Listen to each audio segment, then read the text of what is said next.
ses dents. Alors, je recommence. Parce qu'après, il faut me dire comment on peut le décliner, quoi. Hein? On peut détester un chien, mais on ne peut pas renier la blancheur de ses dents. Alors, qu'est-ce que c'est quoi? Comment on peut le décliner? J'ai envie de répondre à un autre proverbe qui dit même si on n'aime pas le lien, il faut reconnaître qu'il court vite. On l'applaudit. Il faut savoir reconnaître les qualités d'autrui, même si c'est un adversaire. Bon, celui-là, il est très facile. Hein. Je ne sais pas que. Un seul doigt ne peut prendre un caillou.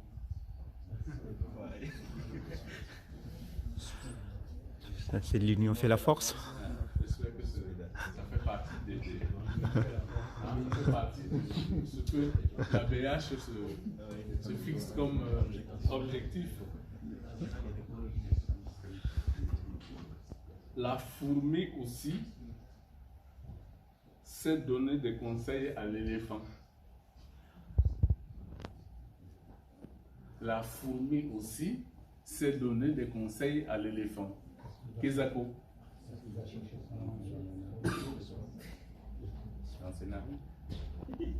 Non. Par rapport au poids. Le poids, non? Il ne faut négliger personne. Il ne faut négliger personne. Ah. On a toujours besoin d'un plus petit que soi.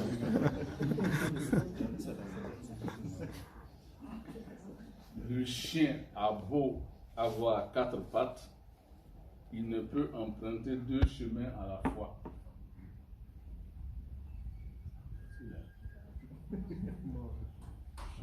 Le chien a beau avoir 4 pattes, il ne peut emprunter 2 chemins à la fois.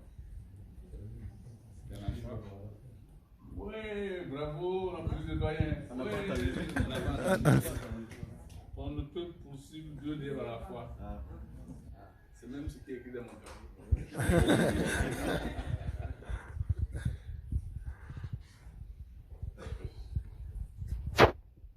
Même le poisson qui vit dans l'eau a toujours soif. Ah.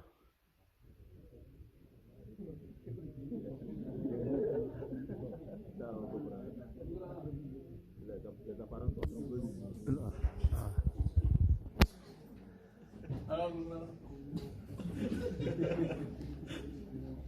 vous embêtez un peu.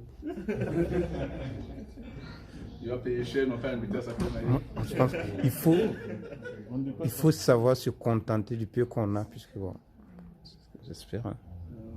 On peut dire que tu as raison parce que, l'homme est un éternel insatisfait. C'est-à-dire que donc, on ne se contente pas de ce qu'on a. Bon, allez. Et au lieu de faire le compte, qu'est-ce qu'on raconte? Oh yeah, yao. Oh yeah, yao. Oh yeah, yao. Oh yeah, yao. Faut faire comme ça. Oh yeah, yao. Oh yeah, yao. Oh yeah, yao. Oh yeah, yao. Une devinette. Qui n'est pas forcément africaine ni burkinabé. Quelle est la différence entre un mètre d'école et un thermomètre? Edith, tu connais? Quelle est la différence entre un maître d'école et un thermomètre? Le maître d'école enseigne, le thermomètre mesure.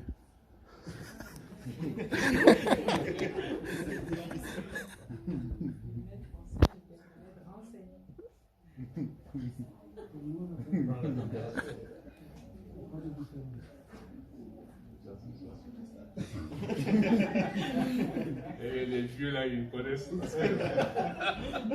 Mais on te garde en réserve. Allez, Gérard, allez. Il n'y a pas de différence entre les deux. Pourquoi? Ah, il y a le jeune qui lève le doigt. Tu veux me dire? Ah, la relève est assurée. C'est quoi? Ah, il se cache. Allez, Sigui, vas-y.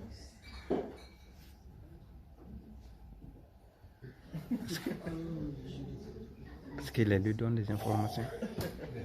fausse joie, il ne sait pas. Il n'y a pas de différence? Il n'y a pas de différence entre les deux. Parce que les deux donnent des informations? Parce que lorsque tous les deux marquent 0, on tremble.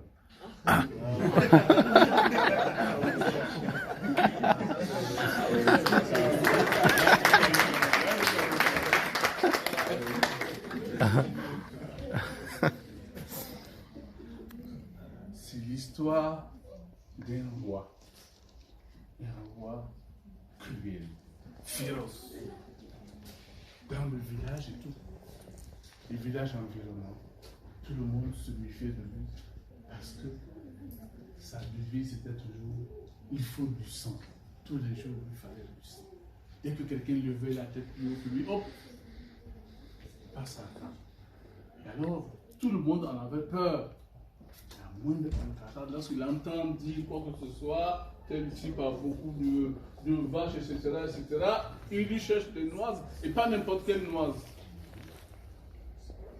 Et ce roi féroce, un jour, il apprend que dans un village à 37 km, il y a un monsieur considéré comme un sage, Demba.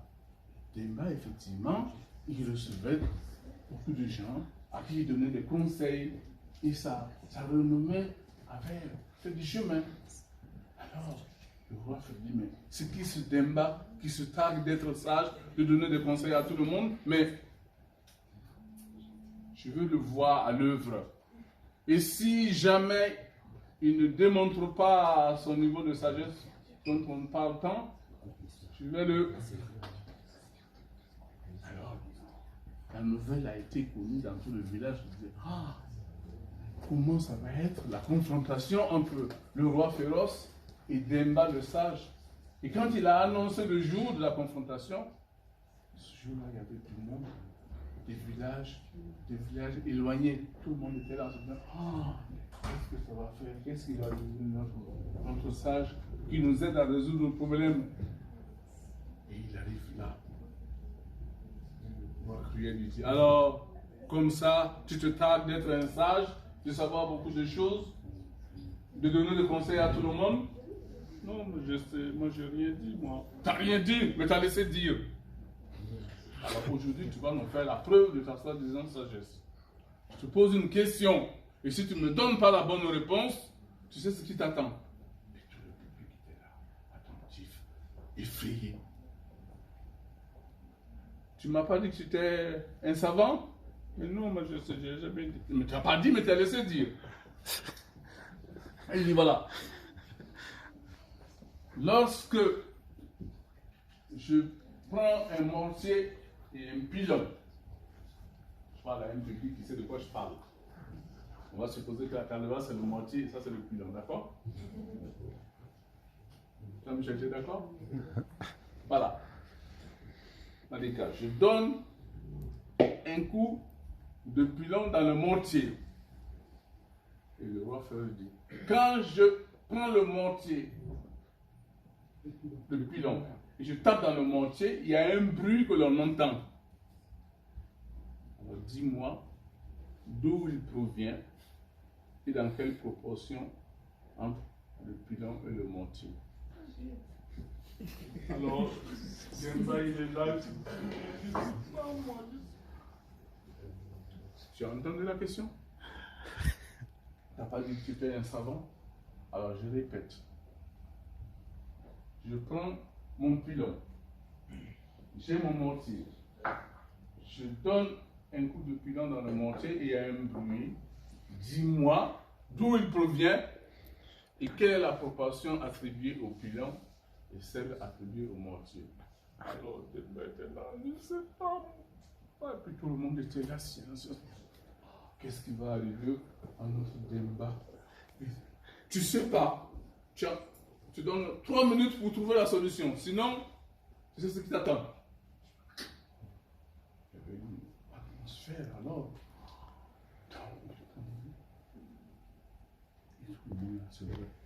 J'attends ma réponse. Puis tout à coup, voilà que quelqu'un traverse la salle et il gifle au vieux roi. Il lui dit, voilà, au roi féroce, on vient d'entendre le bruit provoqué par ma main sur ta joue. Ce bruit-là, il provient de quoi? Dans quelle proportion il provient de ma main et quelle proportion de votre joue? Et le roi, ne pouvant répondre, il a fui, il a quitté le village. Et depuis ce jour-là, le roi féroce a disparu. C'est pour ça qu'on dit qu'il faut un fou pour débarrasser un peu d'un tyran.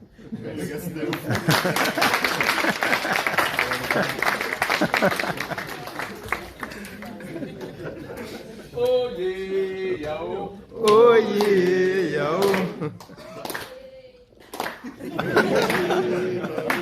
Je me dis voir tout le monde entendre taper dans les mains. Oh yeah, yao. Oh yeah, yao. Oh yeah, yao. Oh yeah, yao. Non, moi je ne parle pas de la soirée.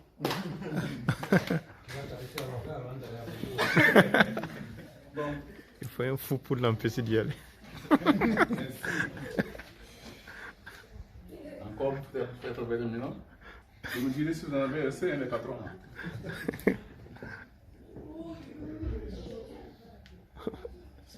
Ah, Le refrain commence. même s'il n'y a pas de coq pour chanter à l'aube, le jour finira par se lever.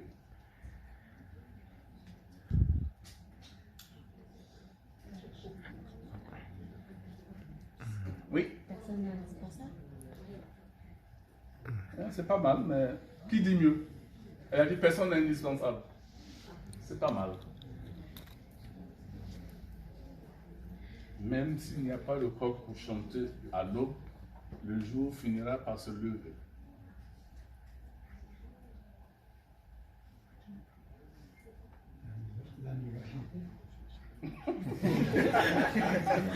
Il dit là, nous allons chanter.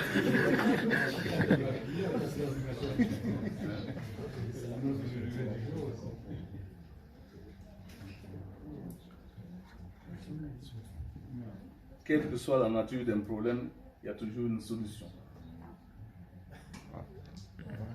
D'accord. Prenez note. Après, je vous embête plus. Lorsque le pied ramasse une merde, on ne le coupe pas, on le nettoie. Lorsque le pied ramasse une merde, on ne le coupe pas, on le nettoie.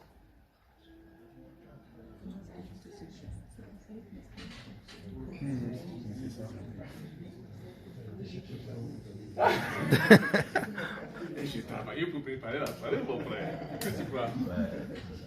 Oui? Même si le couteau blesse, il reste quand même le couteau. Oui, oui, c'est bien. Mais- Approche toujours, il faut que tu changes le pignon. Hein? Quand un enfant fait quelque chose qui n'est pas bien, il faut le corriger ou l'éduquer. Ouais. Estelle, oui.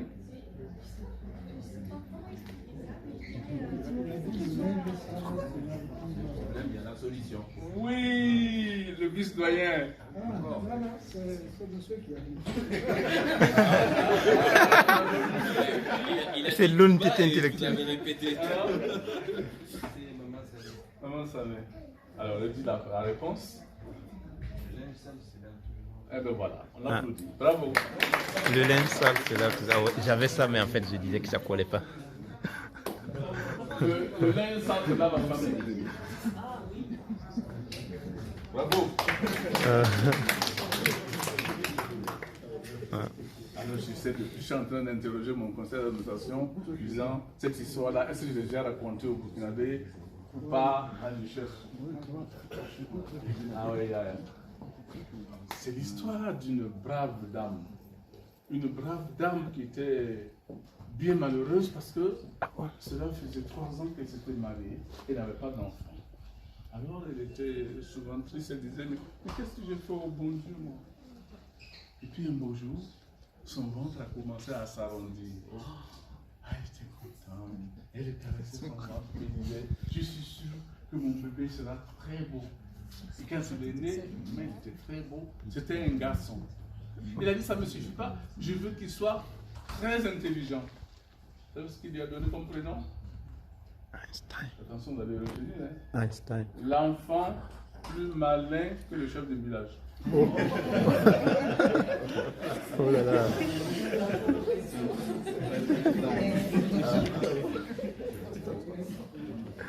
Comment il s'appelait Abdoulaye? Comment s'appelle le bébé? Et- Traduction Sayuba? Ouais, c'est ça, un enfant plus intelligent que plus malin que le chef. Alors, elle le trouvait, elle avait beaucoup d'affection, elle disait, oh, tu seras le plus intelligent. Et lorsque le petit garçon a eu l'âge de 6 ans, il allait se promener, comme vous avez déjà fait chez vous, chez nous, hein. Aller dans le quartier, jouer avec les copains, puis vous rentrez pas. Alors, sa maman l'appelait à haute voix. Bien souvent. Vous n'avez pas vu l'enfant plus malin que le chef de village? Où est-ce qu'il se cache l'enfant plus malin que le chef de village? J'ai répété plusieurs fois. Qu'est-ce qui s'est passé? Eh oui, le chef a entendu. Mais c'est pas possible. Mais cette femme, elle se moque de moi. Mais je veux la punir. Alors, un beau matin, il convoque chez lui la mère de... L'enfant le plus malin que le chef. Tremblant, vous savez, c'est pas tous les jours qu'on est convoqué chez le chef. Hein. N'est-ce pas, les gens du pays du Nord? Toi aussi, t'en fais partie. Il lui montre, comment ça s'appelle, il y en a, ça s'appelle comment? Il a pris le soin de remplir la calebasse de linge sale. Tu l'amènes avec ce linge sale à la rivière. La pauvre dame, elle prend la calebasse remplie de linge sale. On était au mois d'avril. Au mois d'avril, il y a quoi à la rivière? La boue. Elle rentre à la maison toute triste. Et avec sa calebasse remplie de linge sale. Puis le petit garçon le voit. Maman, pourquoi tu es triste ici? Il dit, voilà, le chef m'envoie laver son linge dans la rivière, il n'y a pas d'eau. C'est pour cela que je suis triste. Le petit garçon dit, mais maman, tu t'affoles pour rien. C'est rien, ça donne-moi la calebasse. Dans la calebasse, hop, il la laisse tomber. Elle se brise. Il ramasse ce morceau de calebasse, pose le linge sur son petit bras, et il s'en va sur le chef. Il dit, Majesté, ma mère était partie pour laver votre linge sale, mais il y avait beaucoup d'eau, beaucoup de boue. Elle a glissé, elle est tombée, et la calebasse s'est brisée. Nous sommes de pauvres gens à la maison. Nous n'avons pas les moyens d'avoir une autre calebasse. Alors, s'il vous plaît, donnez-nous une autre calebasse afin que ma mère aille laver votre linge. Quand le chef entend, tu te moques de moi? Mais il n'y a pas d'eau à la rivière en ce moment. Ta mère n'a pas pu glisser. Alors, l'enfant plus malin que le chef de village dit, ah bon, chef, vous savez qu'il n'y a pas d'eau en ce moment? Et vous voulez que ma mère aille laver votre linge? Quand il entend la réponse, il dit, va-t'en, va-t'en d'ici. Pas si bête que ça. Vous voulez les moyens de me venger. 3 semaines après, le chef convoque chez lui. Qui? Samy, il s'appelle comment? L'enfant plus malin que le chef. C'est comme ça qu'il ne suit pas ceux qui ne suivent pas. Je ne suis pas dit que c'est ton cas. Et il arrive en personne et il lui indique au fond de la cour, il lui indique un taureau. Quand je suis dans des écoles, je lui ai dit, c'est quoi un taureau? Alors les enfants, ça. Et il dit, voilà, tu prends ce taureau, tu le ramènes chez toi, et avant que le soleil ne se couche, je veux que tu me ramènes du lait de ce taureau.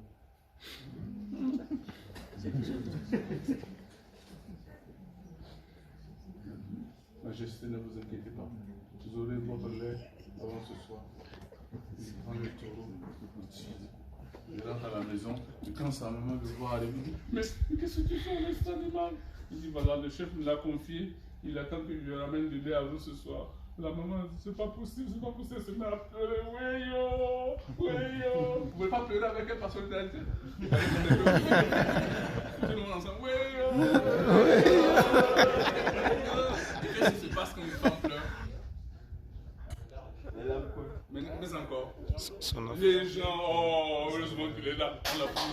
Mais lui, toutes les voisines sont là et se mettent à pleurer avec elle. Oui, vous ne pleurez pas? Ah, tout le monde ensemble. Oui, Mais qu'est-ce qui ne va pas? Qu'est-ce qu'il y a? Il dit voilà, mon fils, le chef lui demande d'amener du lait de taureau. Et son enfant dit mais maman, ne t'inquiète pas, je vais résoudre facilement ce problème. Mais comment tu vas faire? Mais attends, quand le soleil commence à décliner, le petit garçon, il prend son instrument, il va, il ramasse des morceaux de bois, il fait un fagot et il s'en va devant la maison du chef. Il dépose le fagot, il détache et il se met à couper. Ah, je peux couper là? Boum! Boum! C'est tellement de bruit que le chef soit. Mais qu'est-ce que tu fais là? C'est quoi ce bruit là? L'enfant, plus malin que le chef de village, il dit Majesté, je suis en train de couper, casser du bois pour aller faire un bon feu à mon papa. Car voyez-vous, chef, mon père vient de mettre au monde une petite fille. Tu te moques de moi? Depuis quand est-ce que les hommes peuvent accoucher? Alors l'enfant plus malin que le chef dit mais Majesté, dans un pays où les taureaux peuvent donner du lait, comment voulez-vous que les hommes peuvent? En entendant cette réponse, le chef comprit qu'il était vraiment très malin. Inutile de vouloir me venger, je vais le recruter comme conseiller. C'est ce temps-là que le chef s'entoure des petits garçons, des petites filles très malins, comme les adhérents de la BH.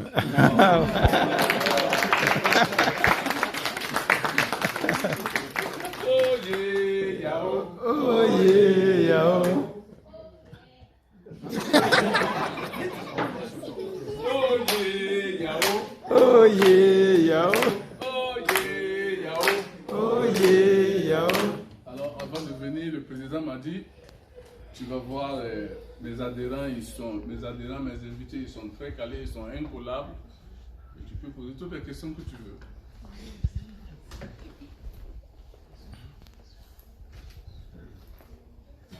Alors, je vais me permettre de poser une question, c'est est-ce que vous pouvez me dire pourquoi il y a autant d'idiots sur la terre? Parce que tout le monde se voit mal. Estelle, pourquoi il y a autant d'idiots sur la terre?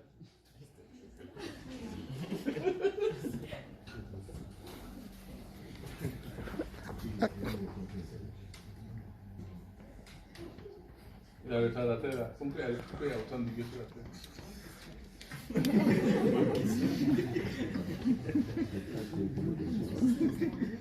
Assez d'idiots, c'est pas qu'il est idiot. Autrefois, voyez-vous, il y a très longtemps, dans certaines régions du monde, quand on voyait un adolescent idiot, on le renvoyait du village pour éviter qu'il contamine les autres. Un jour, dans un village, on a vu 3 garçons, 3 adolescents très idiots. On les a renvoyés du village, les pauvres. Alors, ils sont partis tous ensemble, en marchant l'un derrière l'autre, en disant nous allons rester ensemble. Peut-être que nos 3 têtes idiotes vont naître une pensée intelligente. Et ils s'en vont. Ils arrivent à l'entrée du premier village, et là, ils voient une paysanne qui est à l'entrée des champs bien fatiguée. Donfi, il s'appelle. Il faut retenir, parce qu'après, je vais vous demander. Donfi. Il dit mais d'où venez-vous? Où allez-vous? Vous avez l'air bien fatigué. Venez. Il leur donne de l'eau à boire dans une belle calebasse. Ils sont très contents. Ensuite, il leur donne à manger. Puis il dit, vous avez l'air tellement fatigué que vous pouvez vous reposer chez moi si vous voulez. Les adolescents sont très très contents. Ouh, j'ai oublié un détail, je là. Mince. Vous n'en voulez pas? Non. Donfi était le père de 3 filles très idiotes. Le lendemain, il dit au garçon, est-ce que vous voulez travailler pour moi? Il dit, ah oui, ils ont envie de montrer qu'ils ne sont pas si idiots que ça. Alors au premier des garçons, il dit, toi, tu iras me pêcher du poisson. Au deuxième, il dit, toi, tu iras me fabriquer des cordes. Et au troisième, il demande d'aller chercher de lait de coco. Où est-ce qu'on trouve le lait de coco dans les ailes? On the floor.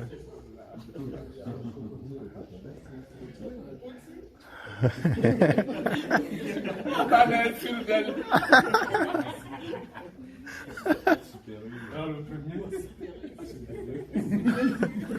il prend une une calebasse, il prend un filet, il se dépêche, il va à la rivière, il se met à pêcher. Il pêche tellement bien, lorsque le soleil commence à décliner, sa calebasse est remplie de poissons. Poissons bien frais. Et il est très très lourde. Et voilà qu'il il a très soif. Il dit, mais il faut que j'arrive vite au village. Auprès de qui? Pour boire de l'eau. Mais avec cette calebasse remplie et lourde, je ne vais jamais arriver vite. Qu'est-ce qu'il fait? Il prend la calebasse et renverse le poisson dans l'eau. Et il court au village. Et la calebasse libre. Quand le fil dit, alors, où est le poisson que tu as pêché pour moi? Il dit, voyez-vous, je suis allé à la rivière, j'ai pêché, il y a eu beaucoup de choses. La calebasse était bien remplie, mais elle était très lourde. Et je voulais arriver vite. Alors j'ai renversé le poisson dans l'eau. Pour arriver. C'est pas vrai, mais qu'est-ce qu'il a fait? Qu'est-ce que vous aurez fait, vous? Une bonne claque. Non, toi, tu ne fais pas. Qu'est-ce que j'aurais fait, toi? Je le ramène, il n'est pas pêché. Le but, c'est de pêcher. Le neveu au polo rouge, là, qu'est-ce que tu aurais fait? Pareil que lui. Les laisse pas Oh, me voilà, notre grand coordinateur. Oui, je bois l'eau de la rivière, m'a amené mon poisson. Oh, je n'y ai pas pensé. Je ferai très attention la prochaine fois. Et le deuxième, il devait faire quoi? Oh, encore lui, bravo!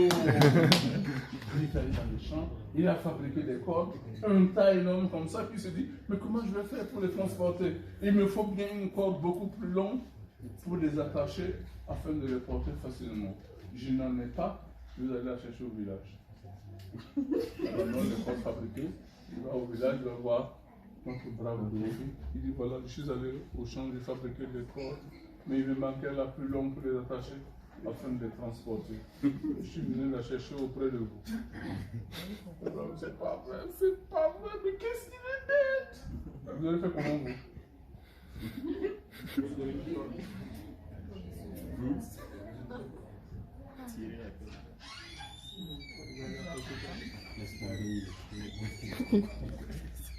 Alors?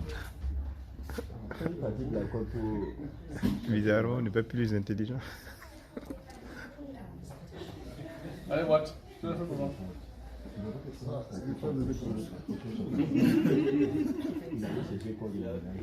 Allez, c'est quoi? Oui? Allez, on dira. On peut faire mieux.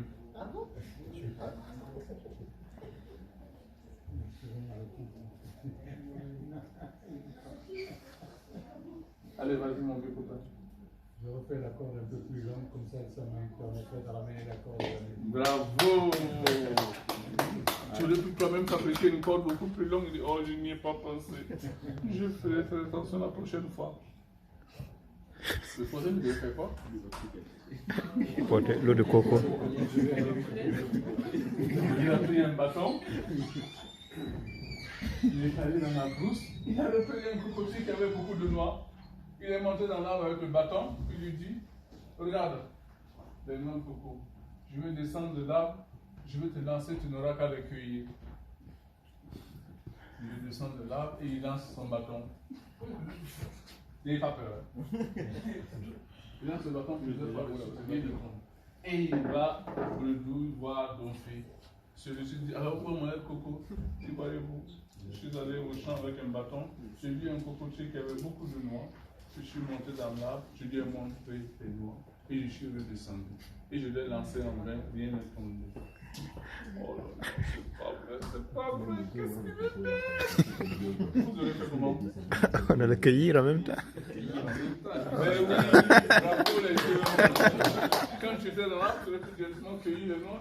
Non, je n'y ai pas pensé. Je ferai très attention la prochaine fois.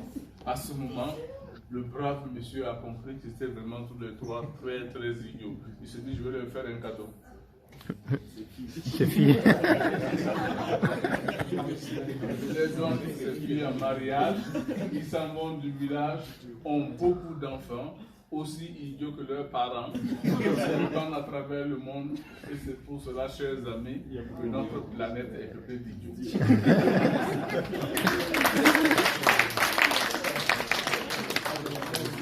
Oh yeah, yao. Oh yeah, yao. Oh yeah, yao. Oh yeah, yao. Oh yeah, yao. Oh yeah, yao. Est-ce que vous pourrez me dire comment est apparu le premier chauve en Afrique?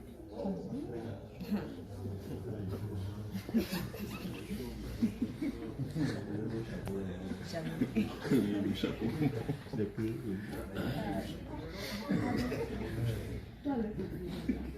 Premier sauve en Afrique.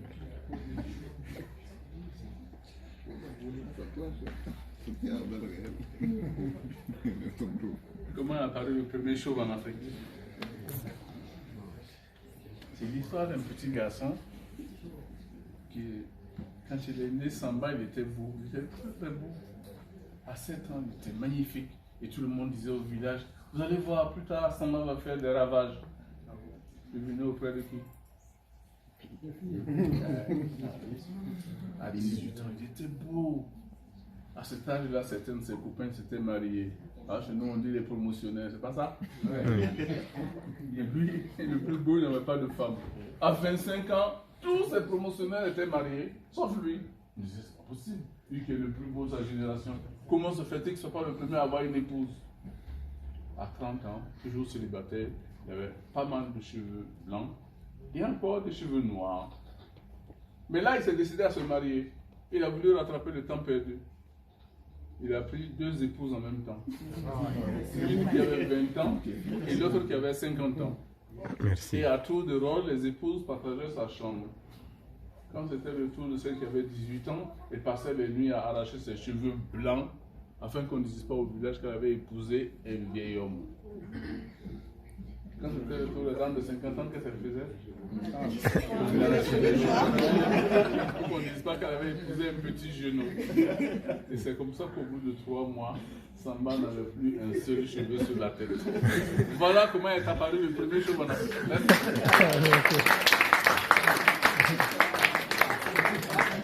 Oh yeah, yao. Oh yeah, yao. Oh yeah, yao. Oh yeah, yao. Oh yeah, yao. Oh yeah, yao.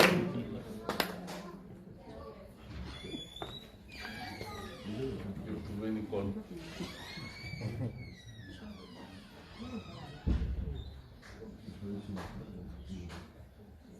C'est très facile.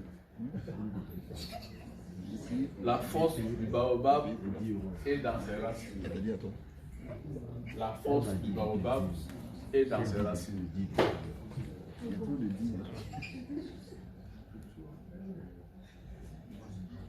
La force du baobab dans ses racines.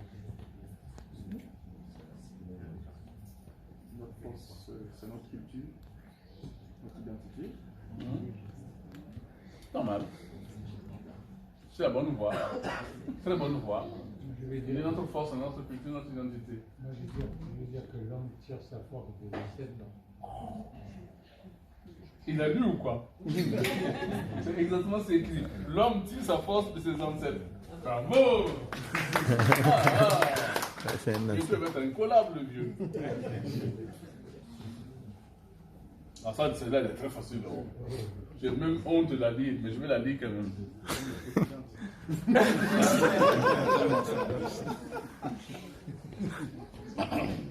Ouais, allez. Tout le monde le connaît, même dans les villages les plus reculés en France. Chaque fois qu'un vieillard meurt, c'est une bibliothèque qui brûle. Ah. En partie bas. Et ça veut dire quoi? Et la bibliothèque qui disparaît. que, Hein?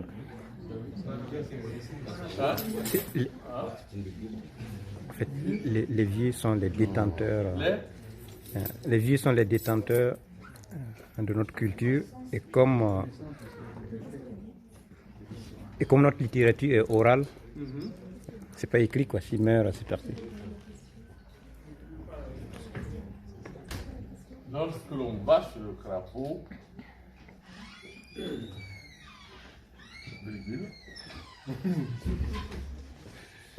On ne lui demande pas de vous apporter un fauteuil alors qu'il est lui-même assis par terre. Lorsque l'on va chez le crapaud, on ne lui demande pas de vous apporter un fauteuil alors qu'il est lui-même assis par terre. Il faut savoir s'adapter. Mais oui, bravo.